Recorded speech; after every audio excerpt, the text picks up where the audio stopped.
اعوذ باللہ من الشیطان الرجیم بسم اللہ الرحمن الرحیم۔ امید کرتا ہوں تمام سامعین و ناظرین خیریت سے ہوں گے۔ آج کا واقعہ حضرت ابوبکر شبلی رحمۃ اللہ علیہ کی ذات مبارکہ سے منسوب ہے اور یہ واقعہ کتاب روشنی کے مینار سے لیا گیا ہے۔ عباسی خلیفہ نے ضرورت محسوس کرتے ہوئے بغداد کے گرد و نواح کے سرداروں کو اپنے دربار میں طلب کیا۔ بغداد کی طرف آنے والے راستے آباد ہوئے۔ گھڑ سواروں کی مختلف ٹولیاں جن میں سردار اور ان کے ماتحت لوگ شامل تھے خلیفہ کے دربار میں پیش ہونے کے لیے بغداد کی طرف رواں دواں تھے۔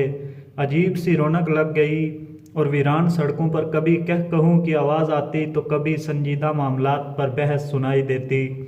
خلیفہ نے کچھ سرداروں کو ان کی کوتاہیوں پر ڈانٹنا شروع کر دیا اور کچھ کو اپنے خصوصی انداز سے نوازا اور انہیں شاہی خلعتیں عطا کی۔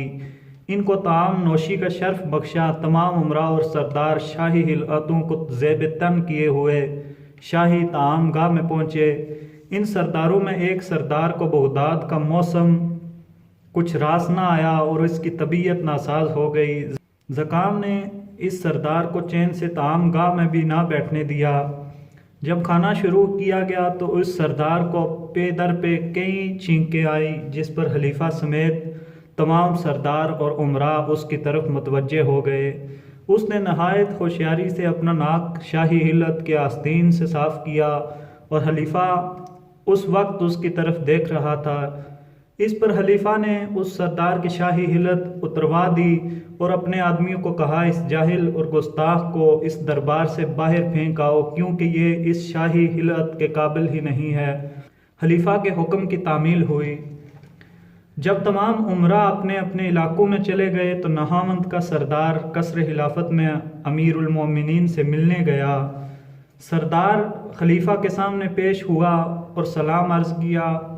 شاہی رسوم سے محترز رہا۔ خلیفہ نے اپنے حاجب سے کہا کہ اس سے پوچھو کہ اس نے شاہی رسوم کیوں ادا نہ کی۔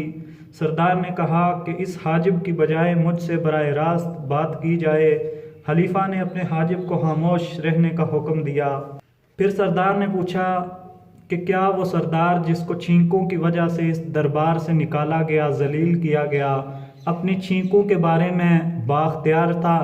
خلیفہ سوال سنتے ہی تیور چڑھاتے ہوئے بولا، تم ادنا سے سردار مجھ سے سوالات کرنے کی جسارت کیسے کر رہے ہو؟ پھر اس سردار نے کہا، آپ نے ظلم کیا جس نے میری آنکھیں کھول دی۔ وہ سردار رونے لگا اور کہا، آپ نہاوند کی سرداری کسی اور کو دے دیجئے۔ پھر اپنی خلعت اتاری اور بادشاہ کے سامنے پھینکتے ہوئے دربار سے چلا گیا۔ پھر یہ سردار اس زمانے کے مشہور بزرگ خیر النساج کے پاس پہنچا اور کہا، میں نے سرداری کی خلعت اتار پھینکی ہے اور اب فقیری کی خلعت پہن لی ہے۔ خیر النساج نے اس کی رہنمائی کی، مگر کچھ ہی عرصہ بعد اس سردار جس کا نام ابوبکر شبلی تھا، حضرت جنید بغدادی کے پاس بھیج دیا اور بتایا کہ جنید بغدادی کے پاس ایک گوہر نایاب ہے، وہ حاصل کرنے کی کوشش کرو۔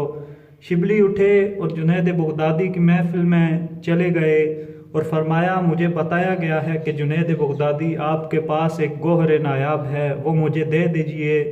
حضرت جنید بغدادی اس طرز متکلم پر حیران ہوئے اور مسکرا کر کہا، سرداری چھوڑ کر تجارت کب سے شروع کی ہے؟ تو شبلی کہنے لگے، جب سے مجھے معلوم ہوا کہ صوفیاء نے بھی دکانیں کھول رکھی ہیں اور میں تو اس بازار میں خریدار بن کے داخل ہوا ہوں۔ حضرت جنید بغدادی نے فرمایا، ہماری دکانوں میں کھوٹے سکے نہیں چلتے۔ شبلی نے کہا، پھر مجھے وہ گوہر نایاب مفت دے دیجئے۔ جنید بغدادی نے کہا، مفت میں ملنے والی شے کی قدر کوئی بھی نہیں کرتا، وہ ناقدری کا شکار ہو جاتی ہے۔ شبلی نے کہا، پھر میں وہ گوہر نایاب کس طرح حاصل کروں؟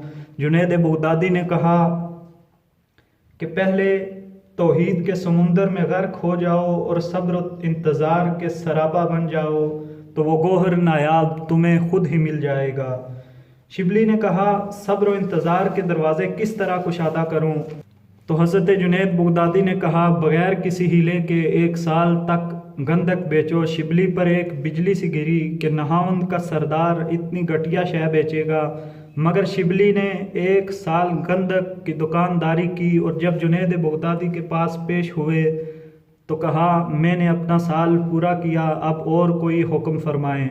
जुनैद बगदादी ने हैरान कुन अंदाज से शिबली को देखते हुए फरमाया कि अफसोस, तुमने ये साल किसी तरह जैसे तैसे गुजारा। मैं तो तुम पर सब्र के दरवाजे कुशादा करना चाहता था, मगर तुम्हारी बेचैनी ने सब कुछ बर्बाद कर दिया। शिबली सर झुकाए हुए बोले, मैं फिर जा रहा हूँ और अब उस वक्त आऊँगा जब आपका हुक्म होगा। जुनैद बगदादी ने फरमाया, नहीं, तुम यही सोचते रहोगे कि मेरा हुक्म कब आता है और तुम्हें कब बुलाया जाता है। फिर जुनैद बगदादी ने फरमाया, दिल के इस मैल को ख़त्म करना लाजमी है, जाओ अब 1 साल तक भीख मांगो।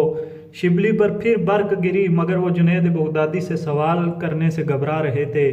शिबली चले गए और 1 साल तक भीख मांगते रहे और इतनी मुश्किलात बर्दाश्त की कि आपकी जगह कोई दूसरा होता तो बर्दाश्त ना कर सकता।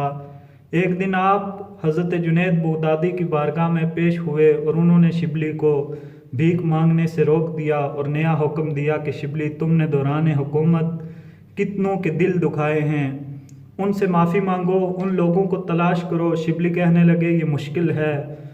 जुनैद बगदादी ने कहा, तुम्हें हर मुश्किल को दबोचना है। शिबली ने फहरिस्त तैयार की और चल पड़े। तमाम लोगों से माफ़ी मांगी, लोगों के दरवाज़ों पर कई रोज़ भूखे प्यासे बैठे रहे। एक शख्स ना मिला तो आपने उस शख्स से माफ़ी के इवज़ 1 लाख दिनार सदका किया। बगदाद पहुँचे तो जुनैद बगदादी को सारा किस्सा सुनाया। जब 1 लाख दिनार सदका करने के बारे में बताया तो जुनैद बगदादी ने कहा, तुम्हारे अंदर अभी तक सरदारी की हूबू का सांप सर उठा रहा है, इसी वक्त जाओ और 1 साल तक फिर भीख मांगो। शिबली चले जाते हैं। एक अरसा के बाद शिबली आते हैं और जुनैद बगदादी उनसे फरमाते हैं, शिबली, अब तुम्हारा निसाब मुकम्मल हो चुका, तुम मेरी सोहबत में रह सकते हो। शिबली जिस कैफियत में मुब्तला हो चुके थे, शुक्रिया और शिकवे का कोई लफ्ज़ मौजूद न था। जुनैद बगदादी ने पूछा, शिबली, खुद को महलूक में कैसा समझते हो? तो फरमाया, सबसे कमतर। जुनैद बगदादी बेहद खुश हुए और बशारत दी, शिबली, अब तुम्हारा ईमान कामिल हो चुका है। रफ्ता रफ्ता शिबली का हाल ये हो गया कि आप लोगों के लिए शमशीर बेनयाम हो गए और लोग आपके जलाल और जमाल से डरने लगे। आप लोगों से कहते हैं, मेरे सामने खुदा का नाम लिया करो, मैं तुम्हें कुछ अता करूँगा। इनके सामने अल्लाह अल्लाह पुकारना शुरू कर देते। आप उनसे खुश होकर उन लोगों को अशरफियाँ अता करते जो न जाने कहाँ से आती। एक दिन आप अपने दस्त में नंगी तलवार लिए हुए लोगों के पीछे भाग रहे थे तो कुछ लोगों ने पूछा, आप लोगों के पीछे क्यों इस तरह भाग रहे हैं? तो शिबली कहने लगे, ये लोग अल्लाह को सिर्फ दौलत के लिए पुकारते हैं। हज़रत जुनैद बगदादी को किसी ने बताया कि शिबली वाज फरमाते हुए ऐसी सख्त बातें करते हैं कि इन पर कुफ्र का फतवा लागू होता है। जुनैद बगदादी ने उन्हें ऐसा वाज फरमाने से रुकने का हुक्म दिया तो शिबली ने ऐसे दलाइल दिए कि हज़रत जुनैद बगदादी फरमाने लगे, तुम जिस तरह की बातें करते हो मुझे उनमें खून आलूद शमशीर नज़र आती है। शिबली ने कहा, मुझे किसका डर, मेरा वजूद ही बाकी नहीं रहा और मेरी गुफ्तगू तो हक पर है। जुनैद बगदादी ने आजिज़ आकर कहा, तो तुम ज़िद्दी हो, जैसा चाहो करो, यही लोग तुम्हें पागल और दीवाना करार देंगे। कुछ अरसा बाद शिबली को लोगों ने दीवाना और पागल करार दिया। आप रहमतुल्लाह अलैह को दारुल मजानीन में दाखिल करा दिया। आपकी मुलाकात को एक अब्बासी वज़ीर आया और चंद बातें की। शिबली ने इस जलाल से गुफ्तगू की कि उस वज़ीर की तबीयत बिगड़ने लगी, उसके दिल की धड़कनें तेज़ हो गई। जब वो वापस गया तो उसने शिबली को रिहा करने का हुक्म दिया और कहा कि इनकी बातें पूरे बगदाद को फूंक कर रख देंगी। एक दफ़ा आपकी मुलाकात एक दरवेश से हुई, उसने आपसे चंद लम्हे गुफ्तगू की और मर गया। इसके घर वालों ने शिबली पर मुकदमा कर दिया। शिबली को काजी के सामने पेश किया गया और फिर खलीफा के सामने पेश किया गया। खलीफा ने पूछा कि नौजवान किस तरह मरा, शिबली बयान करो। शिबली कहने लगे, उस दरवेश की रूह पहले ही से मुश्ताक दीद थी, मेरे सामने आके रोने लगी, फरियाद की बारी ताला की तरफ से दावत है। ये लब्बाइक कहता हुआ जहाँ बहक हुआ, बर के मुशाहिदाए जमाल ने उसका काम तमाम किया, तो इसमें मेरा क्या कसूर है। खलीफा पर भी वही कैफियत गलबा पाने लगी, तो उसने अपनी आंखें बंद की और कहा शिबली को जाने दो। जब शिबली जा चुके तो खलीफा ने दरवेश के रिश्तेदारों से कहा, अगर शिबली कुछ और बातें करते तो तुम सब भी मारे जाते और हम सब भी मारे जाते।